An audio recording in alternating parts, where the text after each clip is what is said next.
here, and I am thrilled to be doing another video for W+9. Today we're going to be using a couple of different stamp sets from the new August release, the Bunny Masquerade, the Friends for All Seasons Fall, and then the Forest Friends. So I love the Bunny Masquerade set.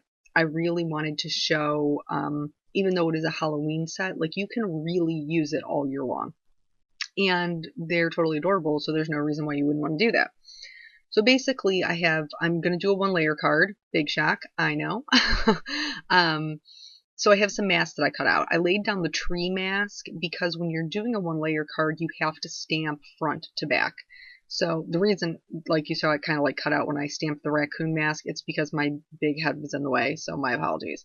So you have to stamp the mask first, and then the bunny on top of the masked area, then mask the bunny. And the reason that you have to do this is because with a one layer card, whatever you want to be in the front, you have to stamp first. Sometimes that means you have to get a little creative. So that's why I like having the mask for like the larger objects that I'm going to be using in the background. And then I can just lay them on my paper, lightly trace them with a pencil so I have good placement for where I want my items to be. And then we'll just clean that up later with an eraser and you'll never even know that we did it, but everything will be where it's supposed to be so that the layout makes sense. So like I was saying, I wanted to show that you could use this for multiple, cards throughout all times of the year. And so I thought that it would be super cute to combine it with the Friends for All Seasons Fall because it's a birthday set. And I mean, who never had like a little costume birthday party or, whatever. I thought just the whole idea of it was super cute. Plus, the tree is from the Forest Friends, which is really super cute bears and raccoons. So then I dressed my bunnies up like bears and raccoons. I just thought I thought I was being clever. But anyway, so I wanted the banner on the tree, so I stamped that first, and then I'm going to go ahead and stamp the tree down. I'm really pushing this thing down because it's a large stamp, and I have it on a block. And, I mean, if any of you know, stamping larger stamps, it can be hard to get a good impression, so I gave it some CPR there, and tried to make sure I got a good impression. I probably should have put it on my mini MISTI in case it didn't work out for me, but I already had it on a block, and sometimes you just, out of habit, go with what you know, and I've stamped with blocks for years before the mini MISTI was ever created. Fortunately, it worked out. So we're going to mask everything, and then we're going to do a distress ink background. Normally, I do the entire background. I thought it would be kind of fun to switch it up. So instead of starting off the edge of my card and bringing the color in, I'm actually starting on the mask and bringing the color out. So there's going to be like a little halo around the items, and I wanted it to make sense, with a forest card, so it goes from blue to teal to green. But you could do them whenever you wanted. You don't even have to make it like make sense as a scene. You could just do fun birthday colors and that would be totally fine. While we're watching the distress ink, normally when you watch my videos on my personal YouTube or on the W+9 ones, it's a lot about Copic Coloring. Today's isn't going to be so much, not because I didn't want it to be, but because, I don't know, my camera or computer decided that the 20-minute portion of me coloring was corrupt. And yeah, that kind of was not a super good time. I tried to fix it, I couldn't fix it. So there is some Copic Coloring in here, and I will do my best to explain the things that you can't see, but it isn't going to be the entire card, unfortunately. So now that we have the background in place, I'm going to go ahead and remove all of those masks, but there is one more thing that I want to do. This tree is designed to have a hole in it. Now you can fill that in. There's a raccoon that is in the stamp set that you can just pop that right in there. But I wanted to add another bunny with another character.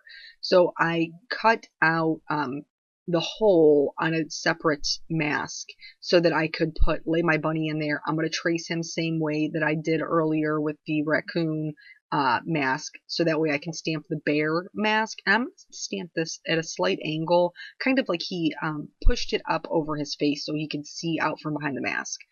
I'm going to put my mask on top of the costume mask that I stamped.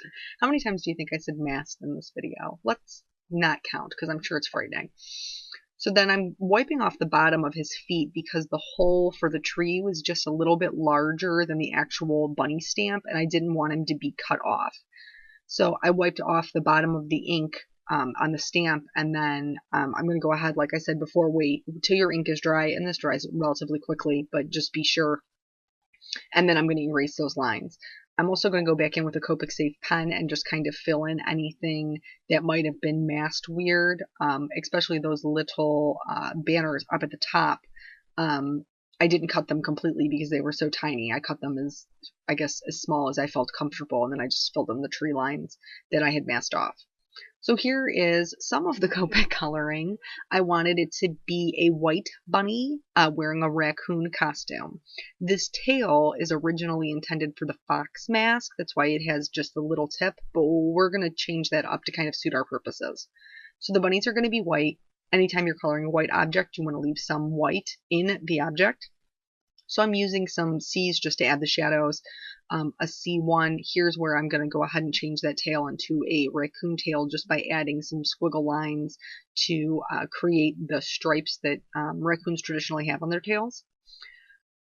The raccoon bunny, yeah, it's a thing. It is on this card anyway, is completely gray. And that just ended up being how he was because I wanted him to be white and then wearing the little raccoon mask. I think it still came out okay. It just depends on how much color you add. So raccoons, I made him a darker gray with the black stripes, and then the black raccoon eyes were already part of the stamp, so that was taken care of. And I just kept the shading on the white bunny super light. Basically anything like for light source, I wasn't really paying too much of attention. I have a tendency to, when I color, leave the left hand side of my image a little bit darker just because normally I pick my light source from the top right, but really in this one I wasn't trying for a light source. I wasn't trying for any sort of shadows in the background or anything. Anytime that there is where an object meets, where arms, like where their armpits are, or where their legs meet, those items are normally going to be darker. Anytime, like with these masks are sitting on top of their faces, underneath the masks are going to be darker. So that's where you're going to add your shading. Here, I started to add in a little bit darker my shading, and then look at that, Christmas miracle. We're on to this completely colored card. I'm so sorry. So for the balloons, I do all of them the same, and I would not have shown you all of the balloons anyway. I would have shown you the color combos, but if you are watching on YouTube, they will be listed in the description below. If you're watching on the W+9 blog, all of the products will be listed with the blog post, so you're not going to miss anything. So for the balloons, you're going to fill in the entire balloon, and then you're going to add some shading in a U shape. So you're going to leave the top of it light. Then with your darkest color, you're just going to create a U. You're not going to shade it up at all, and then blend it back out with those two colors. That's how I colored every single one of them. I promise you I will use this tree again because I'm completely in love with it. So you won't miss out too much on that part of the coloring because you will see it again, I promise. Anytime I mask my background, I always try to find a Copic that matches the background to fill in any areas where my masks might have overlapped. I also always outline my images, so I started doing that, and then I realized I needed to do the balloon strings. So I just added some little bows so that it would be tied around the tree stump there, and then I just added a line straight across. So if it was wrapped around and then tied in a bow, I added a bow to the little raccoon bunny's hand, and then I also added bows on either side of those banners. So just for, something that was cute. Bows are adorable. These stamps are adorable. I just felt like they should go together and be friends. So I'm going to continue outlining the rest of my image. The grass is the same way I've always done that, so that you could look up any card that I've done for W+9 or for my own personal blog and see how to do that. Adding Clear Wink of Stella just to the birthday portions of it, so any of the decorations, and then I'm going to go ahead and stamp my sentiment. The Friends for All Seasons Fall, one of my favorite parts about the entire set is the sentiments. This one says, "Did I miss the cake?" which I think is super cute and just kind of clever for a belated card. So that is basically the entire card. After I finish the stamping, I use the W+9 ink because it's super good for stamping sentiments, really crisp. Again, I apologize that all of the coloring isn't there. Hopefully next time the camera, works for me. Thank you so much for joining me, and I will catch you guys on the next video. Bye.